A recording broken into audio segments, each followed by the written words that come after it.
Rousseau is the patron saint of saying, if you want to know how to live an authentic life, you must look within. You got to look inside yourself. And nobody can tell you who you are. Only you can answer that question. That's just trash. It's not true. You have to have people telling you who you are. I mean, a young child, especially in the formative years, they don't know who they are. They need your help. Now, you don't tyrannically impose some complete, vision that they have to conform to in every way, but you are leading them, and you are showing them who they are. Hello, and welcome to Thinking Out Loud. I'm your co-host, Nathan Rittenhouse. And I'm your co-host, Cameron McAllister. And if you haven't been following along with us for a while and you're just new to listening in on the types of shenanigans we get into, I'd like to introduce Cameron to you for a moment. So, while 100 million people were watching the Super Bowl last night, the first thing that comes into Cameron's mind that he sends me this morning is a Mere Orthodoxy article. And so, you're dealing with something special here when you're looking at Cameron, who maybe is outside the... I see that serious grin and nod there, Cameron. Don't invite Cameron to parties is the don't invite Cameron to parties. Or if you want to have a robust thought about cultural engagement, the state of the church, theological and spiritual questions, and what it means to be a young person today, and try to work out the future of how your faith relates to hope. And he's your guy. He's the go-to guy for that. So there's that. But I'm not totally off the hook of being a little bit odd myself. And so I want to make this is not the theme of the podcast today, but I want to make a little pitch here. I think probably one of the most significant things in the history of sports or athletics globally happened yesterday. And most of you would rightly look at that and say, this is a Super Bowl. Okay, we get it. We understand. That's not what I'm talking about. Kelvin Kiptum was killed in a car crash yesterday. And when I say that, Cameron said, who? And that's right.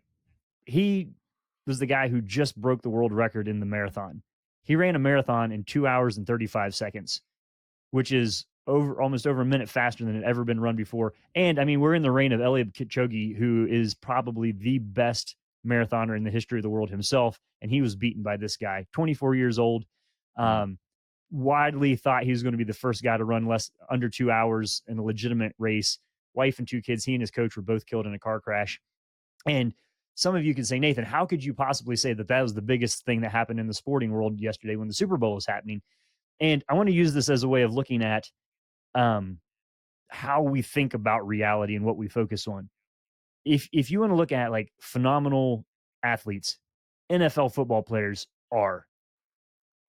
Everybody on the plays at the NFL, like it's a phenomenal. I mean, that's just a level of athleticism it's unparalleled in a lot of other ways. However, there will be more Super Bowls. There will be more people who are quarterbacks that win multiple Super Bowls. The whole thing, it's all there. There will not be that many people in the history of the world who run a marathon in less than 2 hours. In fact, it's never happened.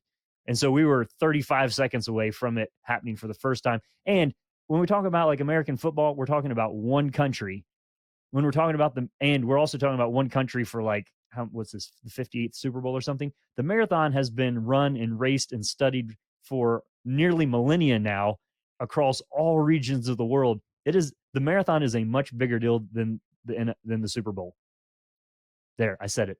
I said that out loud. That's true. But that's not even true. Like when I lived in England, I was blown away. Like rugby, bigger than football globally.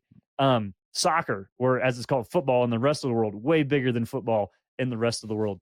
And so I'm not saying this to intentionally, I'm not demeaning or disrespecting the athleticism of anybody involved in football. But if the number of people who can go out and run a 2-hour marathon, that is a physiological miracle that's unparalleled anywhere in the world in any other sport, as far as I know. And so that's a loss. I mean, there's a sadness there for the individual lives that were lost in that accident. And I'm sure there will be more of a story unfolding around that. But it just struck me as a reminder of, I think as Cameron put it, more people were curious about Taylor Swift watching Travis Kelce than thinking, about the world record in the marathon. So it's a reminder of where we focus and what we choose to look at in life. That it's not an indictment either way, because the things that are important to us are the things that are important to us. However, sometimes the things that are important to us, we wouldn't stress out about quite as much if we put them in the broader scope of what's going on in the world. And with that setup, I want to hand it over to Cameron to introduce the actual topic for today. Yeah, so I've been thinking a lot about chronic self-consciousness. That's, I think, a major factor actually in why we're As so everybody afraid. has, Cameron, And as that's everybody has. yeah, right. Yeah, I mean, that's kind of, just sort of rushing right into it, but the as context, I'm giving two talks at a college up the road here. One on I think I'm talking about the two what I take to be the two dominant moods of our cultural moment, confusion and fear. I'll talk about confusion tomorrow, actually. Well, as of this recording. And then next week, Lord willing, I'll talk about fear. But part of what I take my takeaway as I worked on this talk and did my research, there's sort of I can go on Cameron autopilot and say, well, we're very afraid because we have these notions of control. And now we're in this place, this juncture at history where we have information overload. We're saturated with information from all around the world all the time, 24/7. And it's confirming to us that we are not in control. That's true. And I do think that's a factor. Actually, I think it's a huge one. But more and more, what's struck me as I've looked at not only some of the thinkers today and some of the studies, but as I've looked at some of the art that's coming out these days, particularly, I pay a lot of attention to movies and music. The only way I can put it is a phrase that comes to mind is that consciousness itself has become a major burden for a lot of people. The idea that you have self-awareness and you have a mind, and that this mind is so self-aware, you're so filled with the knowledge not only of what's going on but all the bad things that could be happening. So this tends to lead to a massive sense of anxiety. I think a film title that encapsulates it is Everything Everywhere All at Once. So I've been thinking about that a lot lately, and it's sort of an example that I pull from our everyday lives is if you go out into a public space, let's say it's a gym or an airport. These are two really good examples. To be in a gym or an airport is to always be in somebody else's footage. And we all kind of know this, but this has a huge effect on how you think. This actually shapes the way you think about the world. And one of the things it does is it tends to lead to some real self consciousness because we're constantly living our lives as though we're in front of a camera. Everything tends to be very performative these days. And I was talking to Nathan about this earlier. It used to be the case that one of the few places, even I don't know, as long as little as 50 years ago or something like that, one of the places where you would see yourself from a different angle would be a tailor's mirror or something like that. Walker Percy even has an observation in his book Lost in the Cosmos about how if you see yourself from a different angle, it's almost like looking at a stranger. And how he's using this, and he uses the tailor's mirror as an example. And he says that he's using this as an example of how we are kind of a mystery to ourselves. It strikes me that example itself, now we are a mystery to ourselves, but that example doesn't really work anymore because we are all so many of us actually, I would venture to say Nathan probably isn't, but most of us are very aware of what we look like from multiple angles. And most of us, well, Nathan and I are both in speaking ministries, so we've seen footage of ourselves and we hear recordings of ourselves all the time. Hmm. But that's not an isolated incident. I think more and more people, I mean, if you're recording a video, if you're making some sort of a video, you always want to watch it beforehand and make sure everything looks right, the angles are right, the lighting is right. I mean, I've seen people doing this, and then you can doctor it up. My point here is this has a profound effect on how we see ourselves and how we see the world, and it tends to lead to very heightened levels of self consciousness. Well, hang on a And so second. I think Is part of what we're dealing with there is, yeah.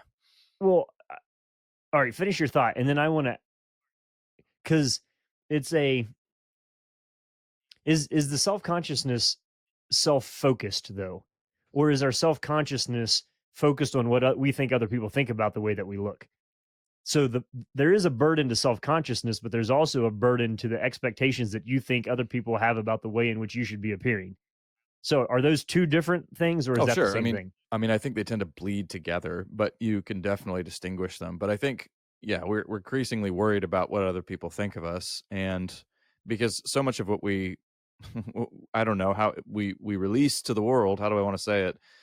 Is goes up like a kind of offering, and if it doesn't meet with the response that we want, yeah, that can tend to lead to some real negative emotions. But also, in a different sense, I there's so it's both. I mean, there's it's concerned about how other people view you, but then there also is just the genuine awareness, constant awareness of how you're feeling, self monitoring all the time that I think is new.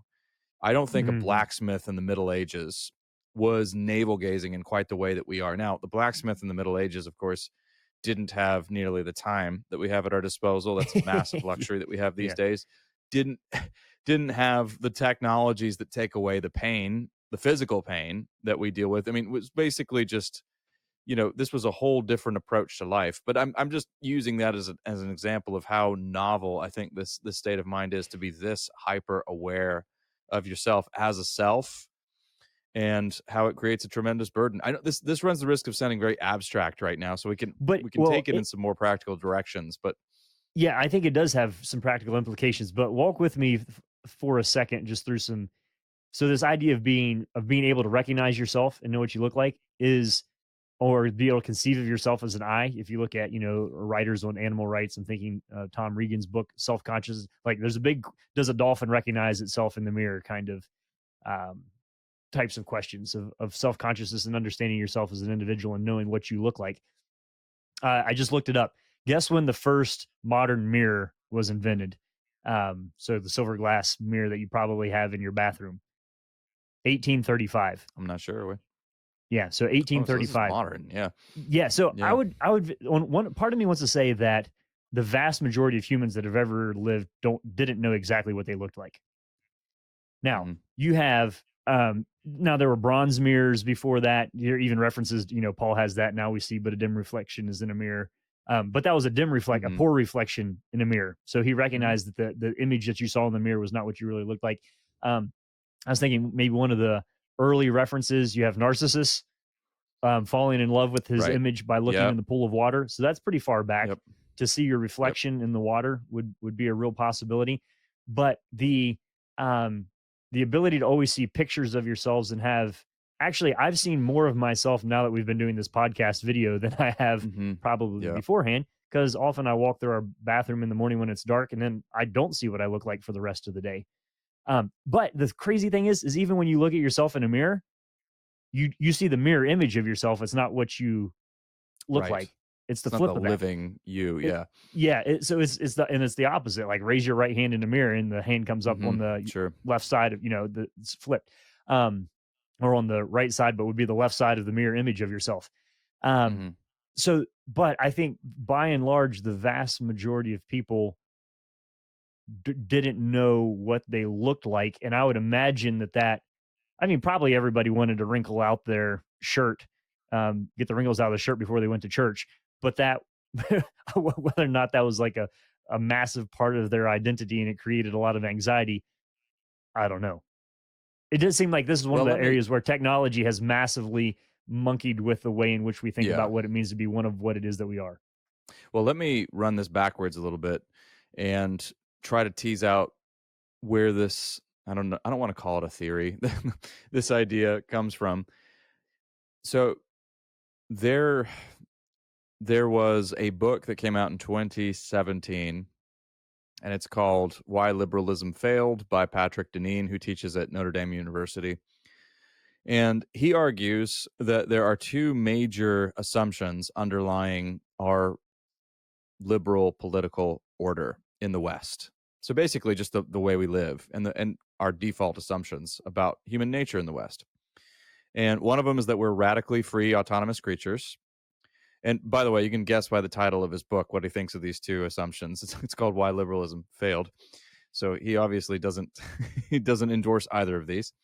So one is that we're radically free individuals, but the other one, and this is the one I want to talk about a little bit, is that we are not part of nature, because this has some interesting outworkings. We are not part of nature. We are in some ways even opposed to nature. This is an idea he's And the critiquing, key to be thinker clear. here, it's he's critiquing it, right? So he says both of these are totally wrong. They're both wrong. And I'm going to give you some faces to go with each of them because it's helpful to chart an intellectual history with actual faces. So the fact that we're the idea, the notion, the theory that we're and it is a theory that we're radically free autonomous creatures. The real exponent of that is Thomas Hobbes, and you find the clearest expression in Leviathan. And the person who comes along and gives practical political shape to it is John Locke. So that's where that comes from. But the other one, we're not part of nature, we're actually opposed to nature, is actually Francis Bacon, who is a phenomenal thinker in the sense that just blazingly brilliant, very original, very creative, great writer, just a genius, And has but bacon in very his name. flawed in some of the ways he thought. It has bacon in his name. Well, the problem with Francis Bacon is that there's also this really grotesque British painter named Francis Bacon. Did you know that, Nathan? And I'm not saying that insultingly. His paintings are grotesque. That's a description of the types of paintings that he does. I think he was painting in the 1960s or something like that. But yeah, so very very dark paintings, and these two tend to get mixed up because they're both they're both Francis Bacon. So I'll say Sir Francis Bacon because that's the I'm thinking of the gentleman who wrote the New Atlantis, all right? But Sir Francis Bacon, the pioneering scientist, he's a key figure in the development of what would come to be known as the scientific method. And he's a huge proponent of an inductive reasoning. Now, he came along and he did this at the right time because he was a little fed up with Aristotelian science, because Aristotle was amazing, but he wasn't a really great scientist, and he didn't operate the way scientists do these days. He was more committed to a kind of teleological vision. I don't want to get lost in the weeds there, but he wasn't taking nature apart, all right, and he wasn't actually examining things with instruments. This is where Francis Bacon is key. But here's what I want you to bear in mind. With Francis Bacon, he brings in a whole new set of ways of looking at the world in metaphors. Metaphors are really dangerous because they can totally mislead you. And he takes us from thinking of ourselves as gardeners. So that's a Christian vision. The creation mandate is that, we are gardeners, and we are vice regents, as you say, Nathan. We are stewards of the world around us, and the Lord has entrusted us with this task, and we exercise dominion over nature, not domination. Well, with Francis Bacon, the vision does become one of domination. He is the one who sets us against. We are opposed to nature. We're in a different category, and nature now becomes a frontier for us to conquer.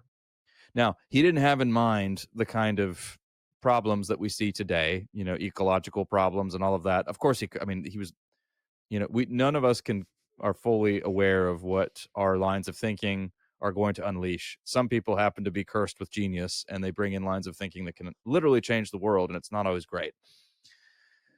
So we begin to look at nature as something that we conquer.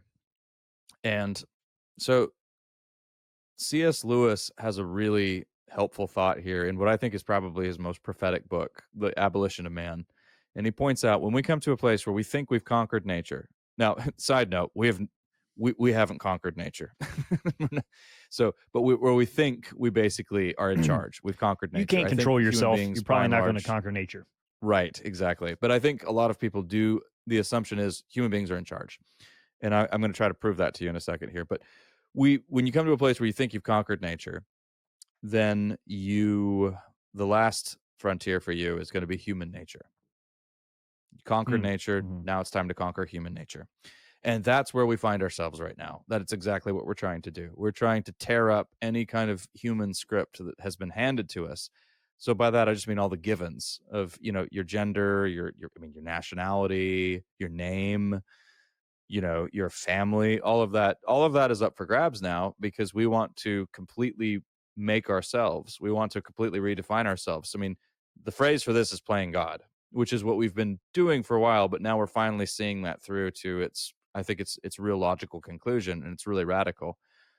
But the problem is, when you do that, when you try to rewrite human nature, it destroys your mental health. That's one way of putting it. I actually don't like the phrase mental health always here. I would say what it's really doing is it's wrecking you spiritually. But it does. I mean, one of the outworkings is it destroys your mental health. And so then you come to a place where your selfhood, your identity, your consciousness becomes a tremendous burden to you. It's a burden in the sense that you have to shape it. It's a burden in the sense that it telegraphs to you all the time that you're not in control when you feel like you should be in control. It's a burden in the sense that anytime you're feeling any kind of pain or anything like that, it causes you unbelievable distress. It's a problem for you in that you interpret all emotional distress as something catastrophic. In the history of the world, people have never done that. The blacksmith in the Middle Ages would have assumed pain is part of life, including psychic pain. But now we treat all of that as totally abnormal. And so that tends to lead us into, ironically, more pain. So, and here, told you I'd try to prove something to you. Let me try to prove something real quickly, and then I'll hand it over to Nathan. But I want to prove to you that we think we're in charge. The notion that human beings are in charge might sound a little far-fetched to you, but we've come to this thought a few times on Thinking Out Loud. What do we do when there's everything from a hurricane to a mass shooting?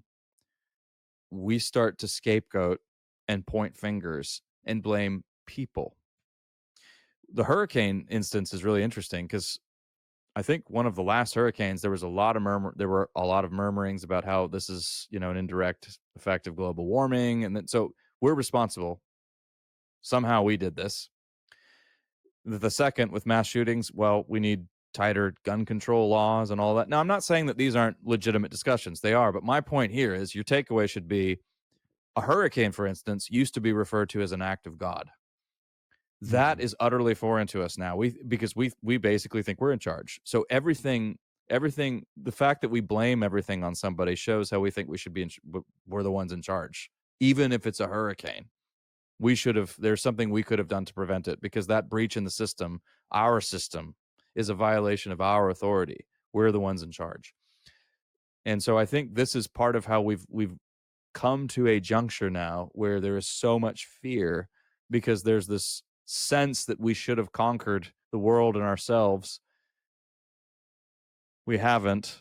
And then also finding that if you try to press forward a vision of humanity that's malformed and is less than human, you're going to feel tremendous spiritual pain.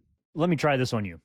So, the idea of an image is extremely important in Scripture, from humans being made in the image of God all the way to Romans 8, famous one about the being predestined to be conformed to the image of the Son. So, the idea of image, you can't escape it. And also it applies also to Jesus, image of the invisible God, so forth. Colossians 1, Hebrews 1, Philippians 2. You have all of these ideas of Jesus fully embodying John 1, giving us a manifestation or an image of who God is. So the embodiment of an idea within a human, within a body, is a biblical concept that we would embody and have an image to it. But how does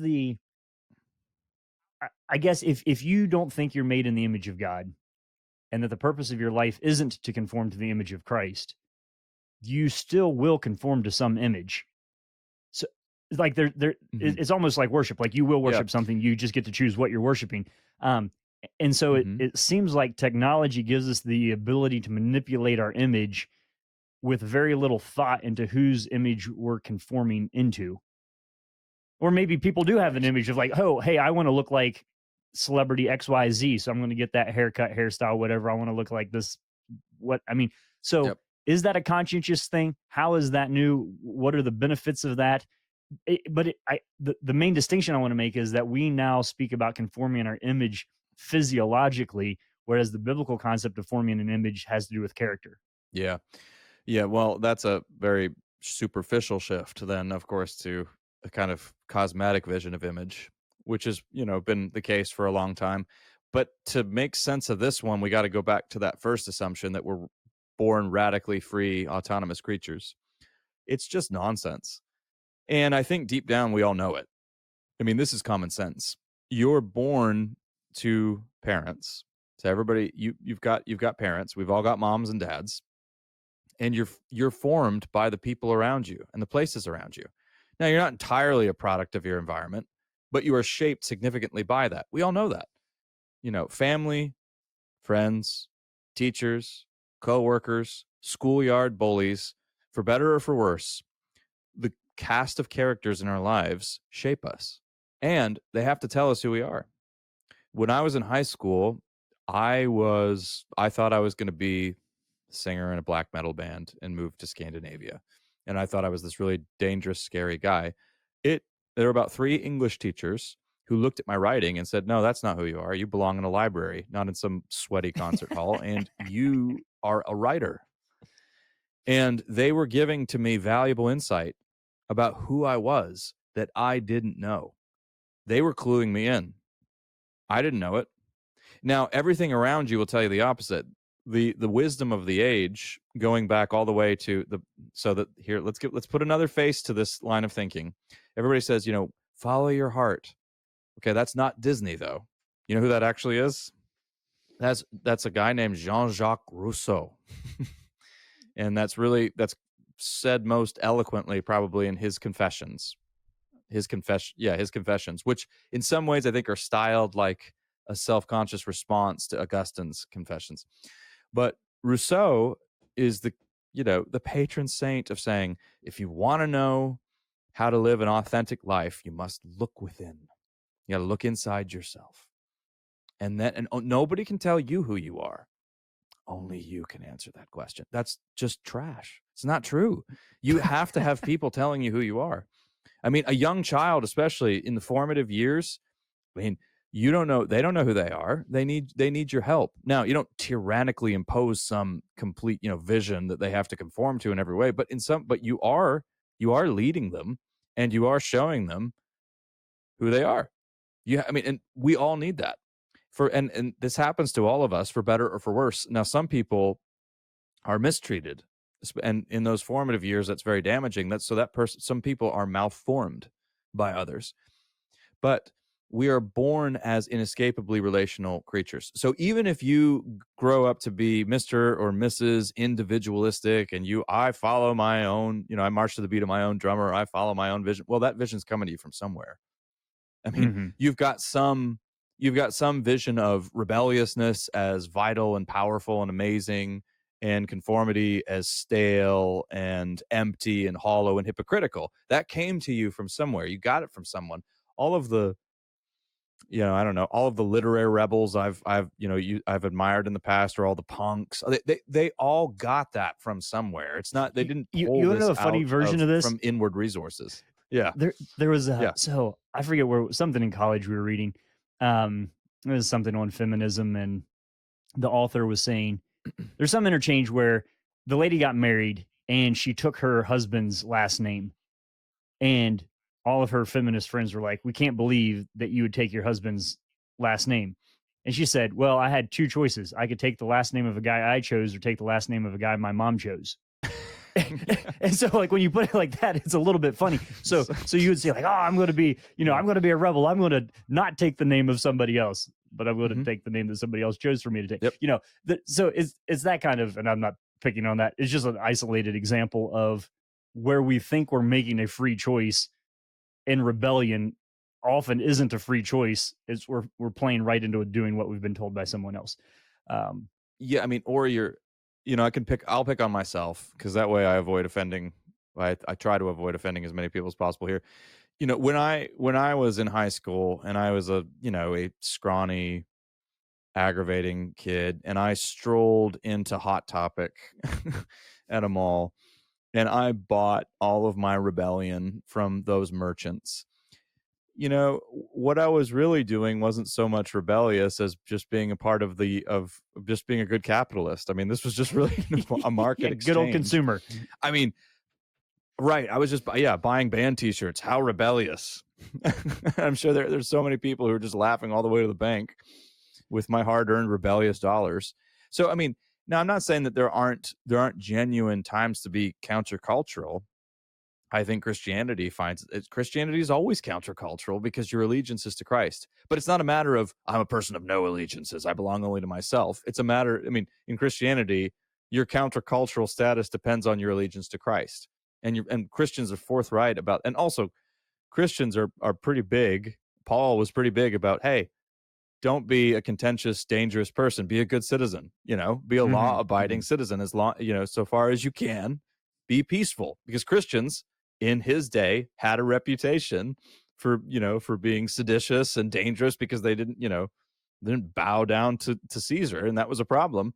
And that's still the case. I mean, there are all sorts of household gods and Caesars we don't bow to now as well, but we still do our best to, live in peace with Hey, everybody.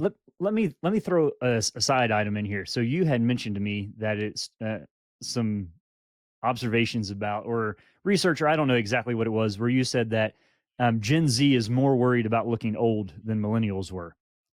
And I don't think this is Yeah. tangential here. Fill us in a little bit on what the details are No, there yeah. and how you think this plays. Yeah, I mean, there were a couple of news stories that picked up on this, and if you Google it, you'll find plenty of writing on it. But a lot of women I think women in particular in their 20s were already doing skin treatments, Botox injections, and that sort of thing. But in their 20s, I mean, as young as 25 years old. So the outworking of that is it tends to age you. And so there was a lot of anxiety among people who were Gen Zers about looking older than millennials. And this led to all sorts of comedians picked it up and had a field day with it and all of that. But it's a byproduct of people who have grown up in a world that is more performative than anything we've ever imagined, where they've always people who grew up with saturated in images of themselves from every angle, footage of themselves. I mean, Oh, gosh, Cameron, hate to meddle here, but what are the think format about of the pictures of you when yeah. you were a kid? Like what's a Oh, 5-year-old right. picture of Cameron? Yeah, right. Well, I mean, I can find if I dig long enough, I can find one of those incriminating bathtub pictures somewhere in there. But yeah, they're all Kodak. They're Yeah, they're like stacks of physical they're in a shoebox photographs. under your mom's guest bed somewhere or something. Yeah, who even knows where they are right now? Spiders are laying eggs in them at this moment. But yeah, part of what I was getting at here is to meddle a little bit. I mean, what are we all? I mean, so many of us with smartphones now. What are we doing with all this footage of our children from the moment that and they're seeing this footage, they're watching videos of themselves, and yeah, I'm sure they're amazing memories. But there again, no technology is neutral. There are always unanticipated consequences here. And so you're seeing I think that this particular instance right here, in this case, women who are so young doing these treatments to, to cater to an audience. That's one outworking. Now, men are not exempt either. I see this all the time. I mean, I'm in a gym on a regular basis. I mean, you want to talk about a place where you're always in somebody else's footage. It's just like you're walking across.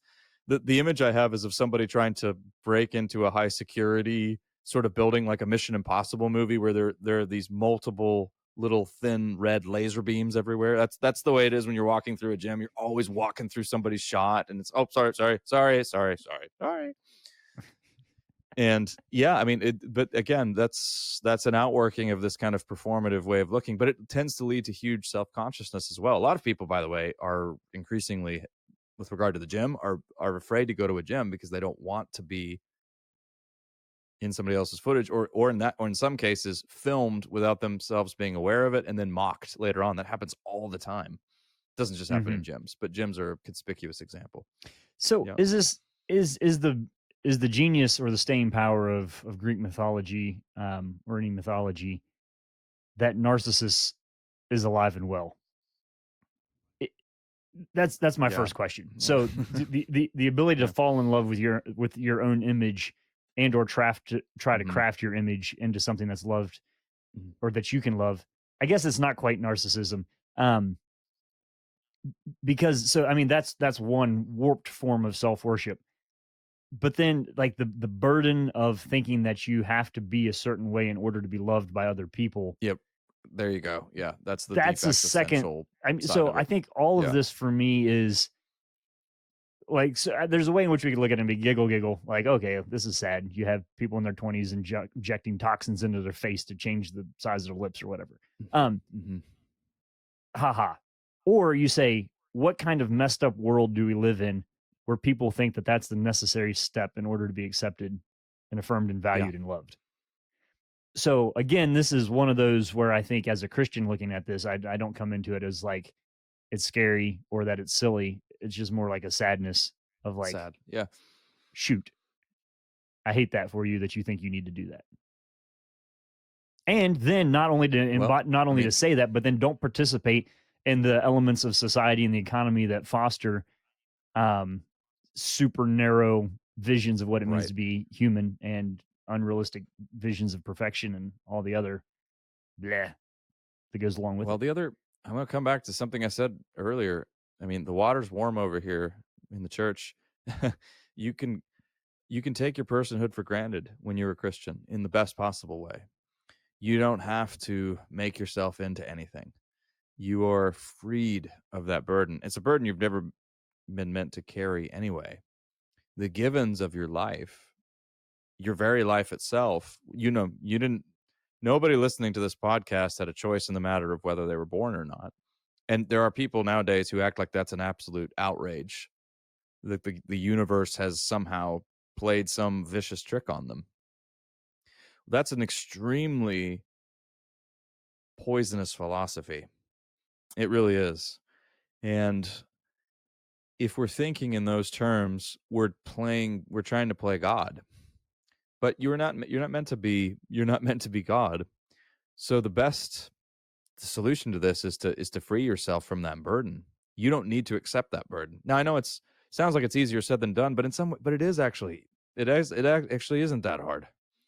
But you do have to let go of some of these notions. But once you do that, it's incredibly freeing, and you can rest in the humanity that has been given to you as a gift from your Lord, rather than trying to craft something on your own that people may or may not accept, and that will likely cause you a whole lot of pain in the process.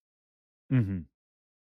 Yeah. So can we distinguish helpfully here between looking stewarding your body well, of taking care of Sure. yourself, of being professional, of being courteous, of being respectful, and organized in a way that isn't distracting in the work that you're trying to do, without that turning into an entire idol and industry and manipulator of your time. Um, that seems to be the challenge. I was thinking that my family over the years has known someone who's a very, very accomplished wood carver, um, and specializes in birds, and they're phenomenal. Like, it's just amazing when somebody has an artistic talent like that. Um, he was once in a very large competition with it was a parrot that was on a mahogany branch, like a jungle scene, and Hmm. he got third place in the competition because the wood that he used, the branches that the parrot was sitting on had termite damage in them, and he loved it because he had carved the termite damage. It wasn't real termite damage. Oh He did wow. that. And so he got Huh. third place and was ecstatic because the reason he didn't get third is because of his skill. Like, the Yep. judges thought that the termite It was damage so that he real. carved was real. Yeah. He was just real. And so for Yep. him as an artist, that was like, huzzah. But the one time my dad almost smacked him in the head, like in a funny way, is he's like, I can't, he's watching him carve a bird. And he's like, I can't believe he's talking about how complicated it was.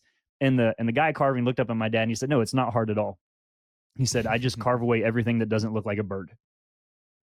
You're like, oh yeah, okay, Well, all right. fine, yeah, all right. Well, if that's what you can do there, I think that is a valuable thing, though, when we think about our discipleship of what are you adding onto and what are you taking. What does it mean to carve away everything that doesn't look like Christ in your life?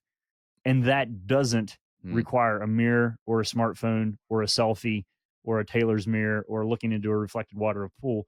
The self consciousness that we're supposed to be pursuing, self control, love, joy, peace, patience, kindness, goodness, gentleness.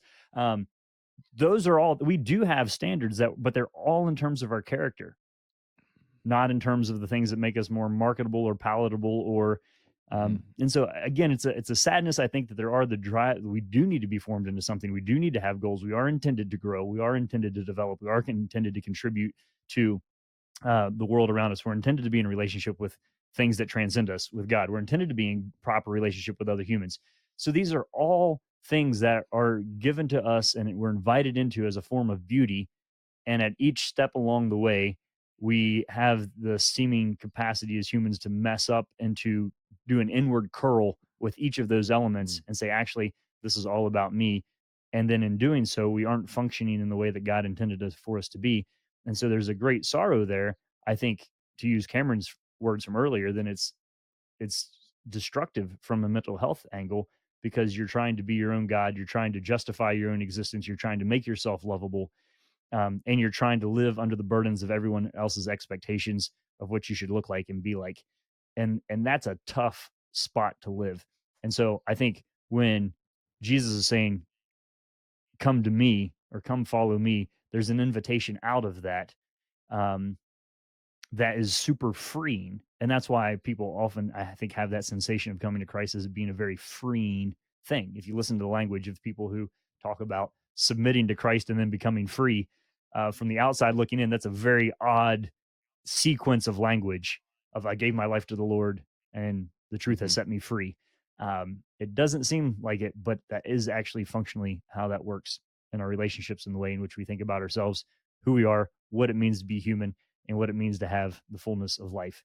So I think we ran a great big circle to basically come back around to some very simple biblical truths here. But we wanted to highlight and point out that many of the things that you see in the culture around you as it pertains to image, are sad. And that those are things, and where a place where we as Christians are standing on solid ground and can invite people into being fully known and fully loved for who God sees them to be. And then also to throw this out there as a warning to ourselves, that we wouldn't be trapped and ensnared by things that distract us from pursuing Christ likeness in our character, at the expense of our image. So anyway, I hope that's been helpful to you. It's been helpful to me. Thank you, Cameron, for your pontifications there. You've been listening to Thinking Out Loud, a podcast where we think out loud about current events and Christian hope. Thanks for listening to Thinking Out Loud. If you'd like to learn more about what we do, book Nathan or Cameron, or if you'd like to support us financially, whether through a one-time donation or on a monthly basis, you can do so on the donate page at www.toltogether.com. That's toltogether.com. And please consider leaving us a 5-star rating and sharing this content with your friends. It really does help.